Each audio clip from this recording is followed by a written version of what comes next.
Accenture Insurance is at InsureTech Connect.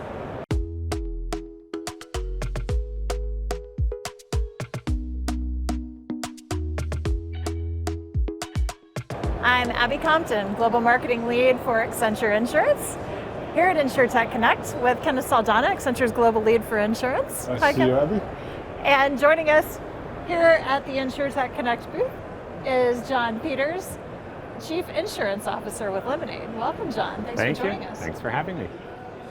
So it's day 2 at InsureTech Connect. The two of you had a really great session yesterday on the topic of incremental is not enough. How's it going otherwise? Kenneth, what are you hearing and seeing around ITC?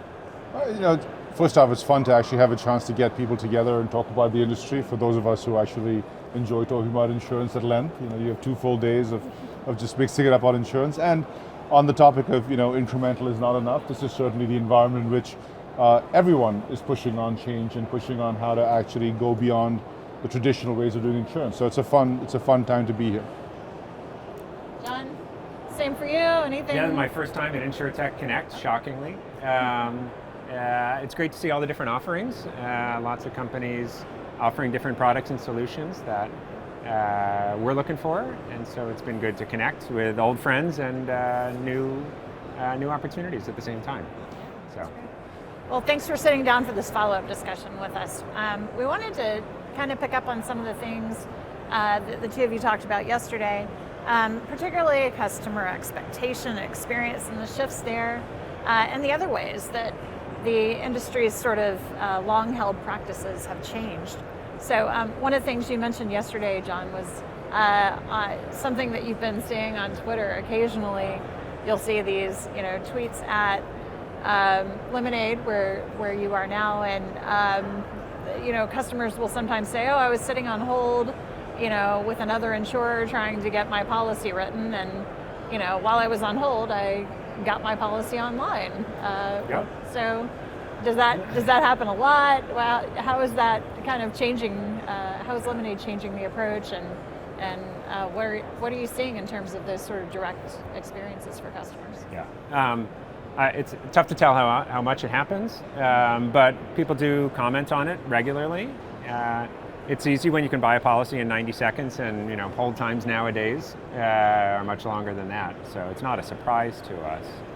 I think overall customer expectations are changing quite dramatically. People, with Spotify and Instagram and Amazon, all these products that are instant, right there, on demand, the insurance industry is a bit behind in how we serve customers and how we meet those expectations. I think customer expectations of insurance are really low. They routinely rank us poorly as an industry in terms of serving customers. And so maybe we meet those expectations as an industry, but they're going to continue to go up. They're going to go up. And so companies that can meet those customer expectations, I think, have an advantage. I think there is a bit of a generational divide where if you're a customer of the industry and you've purchased insurance a certain way, maybe it's fine. Maybe it's meeting your needs and you really don't want to think about it, and that's okay. But I think when we look at the younger generation that has been brought up with different technologies and different expectations, they expect that from their bank, they expect it from retail stores, and they expect it from insurance as well.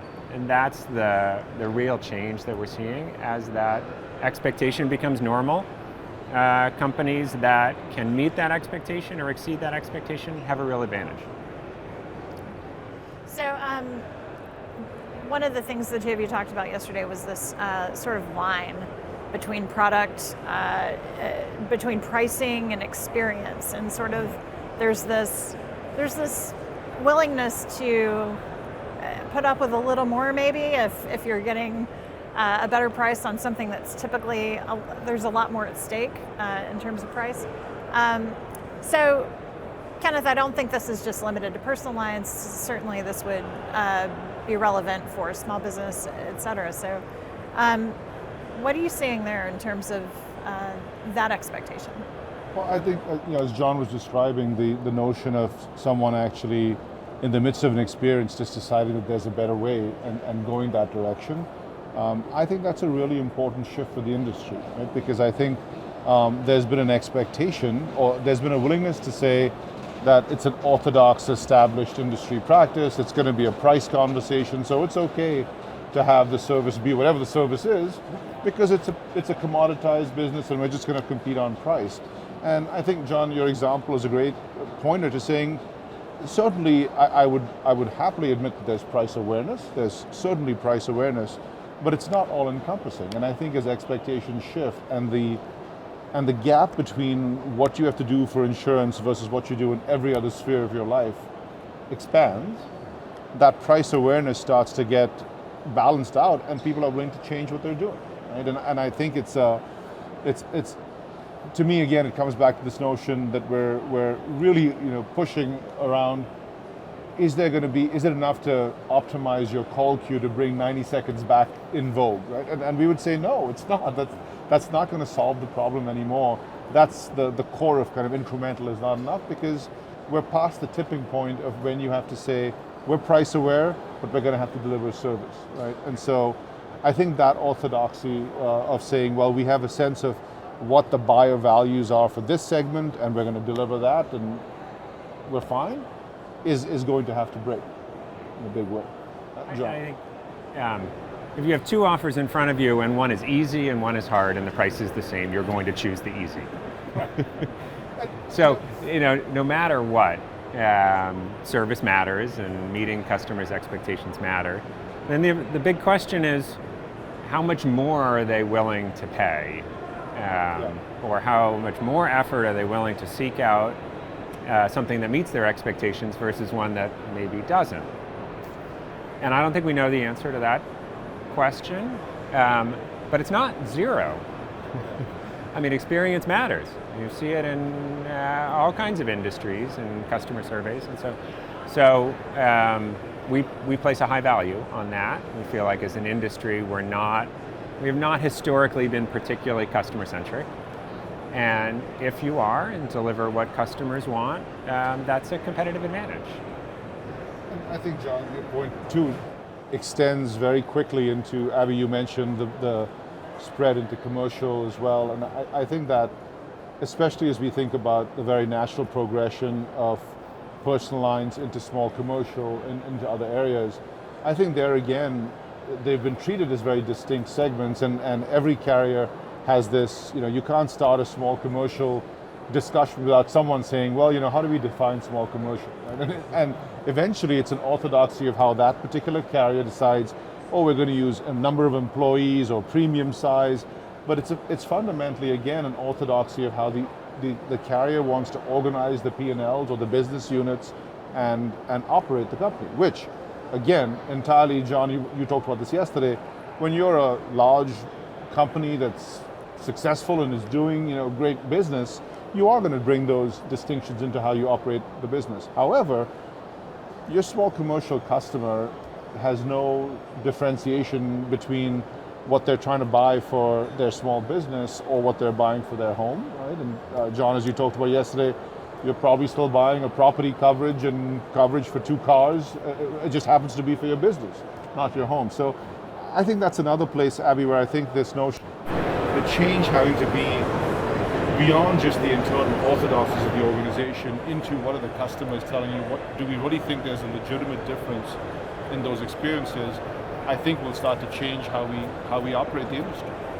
Yeah, it's not particularly customer-centric to define a customer base based on, what's the policy form we're selling, and is this a BOP or is this a package,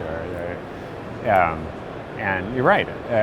Small businesses, it's property and 2 minivans that are delivering stuff, and so I think we as an industry define dividing lines and treat people differently in a very inward-looking way as opposed to a customer-centric way. Well, speaking of inward-looking, if we can be inward-looking just a little bit here, there's another aspect of experience that really matters, and that's the workforce experience and the values and the expectations of the workers. So we've just seen a big change and challenging some industry orthodoxies in the last 18 months in terms of how workers are able to be accommodated in terms of work from home, and also in terms of their values, what they value now. So, Kenneth, what would you say in terms of how we're challenging industry orthodoxies on workforce? I think, I don't think insurance as an industry is doing this any better or worse than I think any industry out there, Abby. I don't know if it's specifically an insurance, I don't know if I have an observation about how insurance versus others are doing it.